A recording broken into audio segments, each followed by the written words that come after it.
Hello everyone!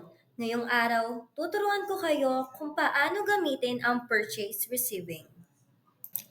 Meron tayong dalawang paraan. Unang paraan, manual receive.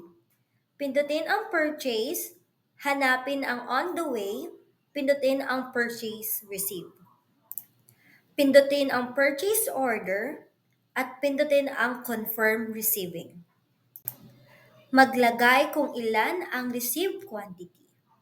Kung ang received quantity ay equal sa purchase quantity, mapupunta ito sa receive list.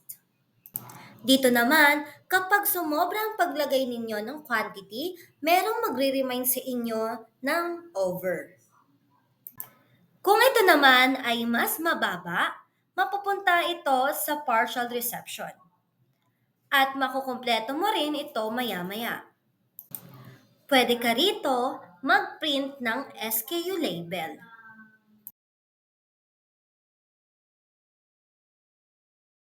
Pangalawang paraan, pindutin ang inventory, hanapin ng receive, scan to receive.